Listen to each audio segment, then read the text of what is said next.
Or you're both. Oh my Whoa, gosh. we're all here. 4 Steves. We've got. We need a designated survivor.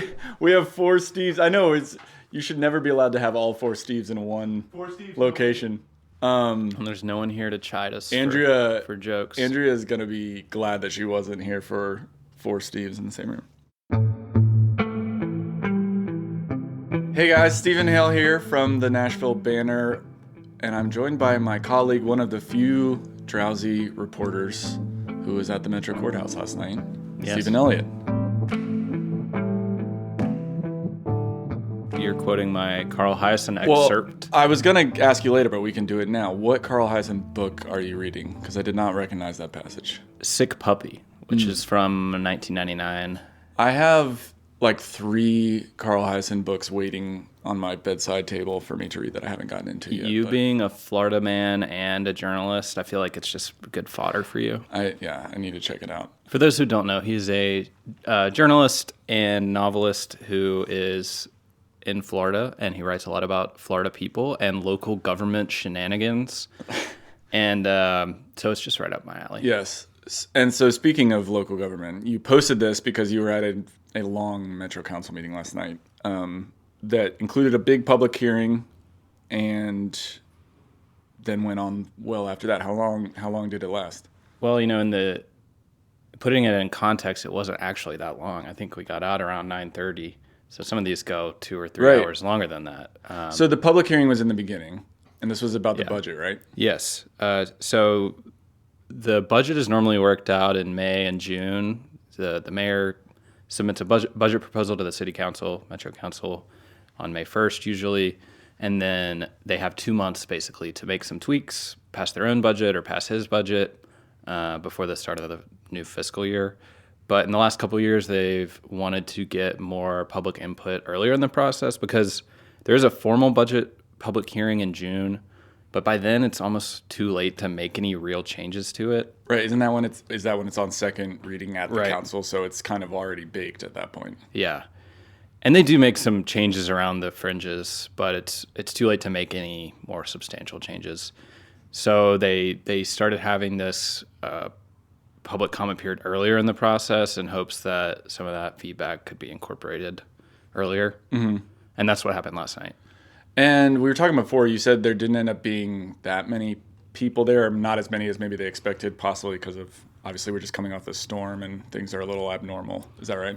Yeah, I think there were about 35, 36 people who signed up. They didn't even take up the full 2 hours that had been set aside. There was a cap of 2 hours. It didn't even fill up to that point. And I don't know why that was. It could have been because of the storm. I think, a lot of people are still digging out from that, or maybe even still don't have power. I did see some people online talking about how, all things being equal, it might have been better to have this at a different time. Mm-hmm. I guess they're on, the budget is on a schedule, and so they probably have to keep that a little bit. But yeah, it wasn't maybe the best time for maximum attendance. I'm curious, well, 2 things. First, what did you hear from that public hearing? Like, was there a couple things that most people were bringing up? There were a couple groups who have done this before, but organized. They get T-shirts. They have kind of a messaging that they've agreed upon that they want to push all as one. And so the 2 main groups that had several people show up were Stand Up Nashville and the People's Budget Coalition. And both of them talked about affordable housing. They have different ideas that are kind of overlapping for how they'd like to see that. And the people who weren't part of those groups also talked about affordable housing. So housing was really, I would say, the number one issue that was brought up across the board. There was also people there talking about eviction right to counsel, which is a program that exists now in Nashville, but they want to increase the funding for it. It provides a lawyer to people who are facing eviction. We've written about this before at the Banner, but eviction cases, the numbers are kind of staggering. The landlords almost always have a lawyer, and the tenants almost never have a lawyer, and it really changes the kind of the balance of power in those cases. So I'm curious, like you said, 35 people showed up, and to be clear, like I think it's admirable for people to take time out of their night, go to a public government meeting and speak. And so like they deserve, to be heard, and it's fair that they influence the the discussion. On the other hand, that's obviously not a representative like sample of the public or even a council member's constituents say. And as you know, I mean, we've both seen this happen where on a zoning issue, say, you may get a ton of people show up and they're all opposed to it. But that's because the people who are opposed to something are more motivated to come out or whatever. So that's a long way of saying, like, I'm curious how you, when you sit there and through a public hearing, how do you kind of filter what you hear in terms of what it means for the broader metro discussion? Yeah, I think that's kind of the everlasting question in local government.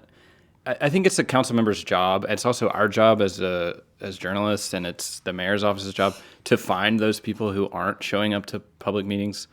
But it is also important to listen to the people who are showing up. So it's sort of a balance between those things. It's like the squeaky wheel versus, public sentiment writ large. I think it's a very tricky thing. But yeah, and I was talking to a council member in the back before, and they had already seen how many people had signed up and noticed that it wasn't super crowded there. Mm-hmm. And she said she thought it was because people have come to these things before and they say the same thing every year and they don't get what they want. So, and that sentiment was repeated by some of the people who spoke. They say, we come here every year, we say the same things, we don't get what we're asking for. So there is that kind of frustration, but then we've also written about examples where an organized group has come to things like this and they have gotten at least part of what they want. Mm-hmm. The Southern Movement Committee with I can't remember what their package of things was called a couple years ago, but now there's this funding for the Office of Youth Safety and some programs that are related to that. And that all really started from a group with matching T-shirts and kind of a coordinated messaging. Right. It's a very interesting thing to me because we're obviously, we're trying to do our best to fairly and accurately represent the situation or what the debate is, what the discussion is, what the issues are. But we're obviously a part of this, right? If 30 people show up in the same T-shirt, you're going to leave the meeting thinking, well, that was one of the big things that happened at the meeting, and so that will influence it. And I think constituents, like Nashville residents, sometimes, I've had people ask me this before, and they sometimes wonder, what's the best way to actually influence our representatives, or is it emailing them? I know sometimes there are these mass emails that go around where it's like you can click a button and send one more email to your council member's inbox. But I also know that if you're a council member, I've heard council members talk about this before, that can be easy to dismiss. Whereas if you're getting actually kind of individual emails, you start to clock it as individual people. Mm-hmm. So here's my reading on the emails. Yeah, there's an email address you can send an email to, and it goes to all 40 council members. And a lot of times groups who are organizing around a certain piece of legislation will encourage their members, sometimes even to use a script, to send an email to that inbox.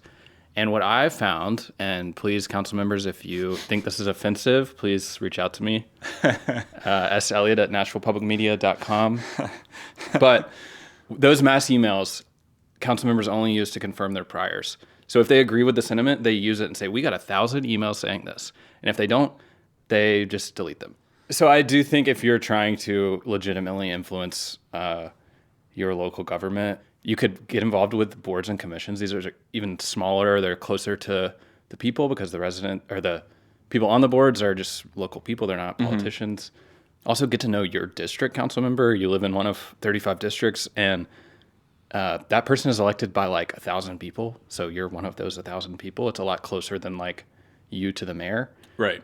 So if you go to meetings in your neighborhood and you meet your district council member, you're going to have a lot more influence over that person than sending an email to 40 people who have no idea who you are. And I think I wanted to talk about the storm and what the council and Metro is going to be doing to kind of review how that went going forward. And this gets to that point, which is I think a lot of people probably saw this in the past week or two, where if your power was out in your neighborhood and you had questions about it, or there was some kind of issue going on, people were online or directly calling council members or reaching out to officials directly and seeing that you can reach these people a lot of times. It's not like trying to get your U.S. senator on the phone or, something like that. And I know that a lot of the district council members, especially because they have this smaller area, they're in touch with their constituents, or they're trying to go around and talk to people on close to a street by street sort of level. And so, yeah, you really can contact those people. And you'll see them around. I mean, that's the I was with a council member a couple of weeks ago, right before the storm, and we met up at a coffee shop and then walked over a little ways away, and we ran into probably 3 or 4 people who knew who he was and asked him a question about some issue they were having, and so those district council members are as close to the people as you All can their get. cell phones are actually on Nashville.gov. On the Metro, there's a Metro, if you go to the Metro Council section and the Metro Council roster PDF, they have office and cell phones. So I'm sure they'll be thrilled. You have just for us to doxed a publicize public that. official, That's right. and you will be detained. we're doxing all of them. So we are mostly out of the storm. I think before we just came in here to record, NES sent out a release that said I think there's like a little more than 8,000 customers still without power. So that's actually still quite a few people because as we keep being reminded by officials, that number is just the number of meters that are out. So that could be twice that many people or more, But the snow and ice is pretty much gone, and we're moving a little more into like figuring out what happened, what went wrong. And I know there's a few different ways that's going to play out. What's the deal with that? Yeah, so last night at the council meeting, the storm wasn't really on the agenda. There was a resolution honoring the line workers and the people cleaning the roads and people working these crazy shifts overnight to help get the city back on track. But beyond that and beyond, there was a moment of silence for the people who died and a couple other mentions. Really, I think the council members are looking ahead to next week. There is a special called joint committee meeting. I think it's on February 10th, which is Tuesday. Mm-hmm. And they're going to bring NES leadership. They're going to bring Metro Department leadership, OEM, and all these departments that were involved in the response and ask them a lot of questions. That's just the start. I think that will be a very lively meeting, but it is just the first of what I assume will be a lot of discussion about this. There's also a commission that the mayor set up. There are the vice mayor and Councilmember Delisha Porterfield are both on that commission. There'll be some other people on it, but they're being tasked with reviewing all the same stuff and coming back with some recommendations in a report. So I think the next 6 months are going to be about digging into what happened, what could have gone better, what the future looks like for the next storm. So yeah, last night it came up several times. Public commenters brought it up, council members brought it up, but it wasn't really the focus of the meeting. Yeah. The meeting next week, when they're bringing in department heads, NES and stuff, is there any public hearing part of that, or is that going to be just a hearing with those officials and then there will be public input later? Do we know? I'm pretty sure they have to have a public comment period, so there should be an opportunity. I don't think it'll, public hearings are kind of indefinite. Usually they can last for as many people as Right. show up. This would probably be more abbreviated, but there would be an opportunity. And I was actually surprised this week at some different committee meetings. The infrastructure committee met. They talked about the storm a little bit. There were some other committees that met, and no one showed up to make comments about the storm, which I was a little surprised by. I know, like we said earlier with the budget, it's impressive that anyone could get out to go to City Hall for this, but I had expected at least 1 or 2 people. But I think next week, if you want to show up, there would be an opportunity for at least a few people to talk. Right. Obviously, it's been all winter storm all the time for the past 10 days for us and for people living here. But is there other like interesting side quests on the Metro beat for you that you've been going on? I know you like to go down some rabbit holes from time to time. Yeah. That's a great question. Thank you. It felt muted last night because I think a lot of the council members had spent 10 days responding to this storm, and there wasn't really an outlet to talk about that. So they didn't really spend a lot of time debating stuff. There was a resolution on the agenda about the boring company, which usually elicits a lot of opinion. Yes. There's that tunnel to the airport. Right. It got deferred, so they didn't even talk about it. So I do think there's another special meeting. Actually, it's just a regular committee meeting, but there's another meeting in 2 weeks where the boring company is going to show up and answer questions from council members. So that's something I'm looking forward to. That's kind of been on the back burner during the storm. Last night there was some legislation that it seemed pretty benign on the surface. It was an agreement to allow students, social work students, to work with the Office of Family Safety, the kind of thing that usually gets passed without really any discussion. And in this case, it was rejected without any discussion. It's I assume because it was with Liberty University, which is this Christian school in Virginia that has a lot of long history of various antics.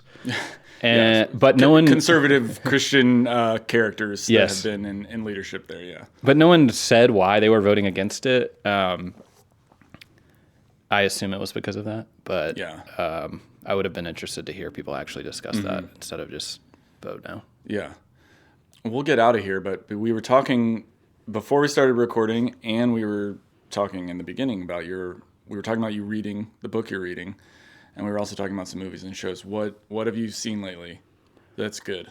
So this is not a movie, but I've been consumed recently by watching Girls for the first time on HBO. Okay. Amazing. And I know my only knowledge of it really was like people hating on it in the moment. Yes, Lena Dunham became everyone's like the one topic everyone talked about online for a while. And I'm almost done with it now, and it's so good.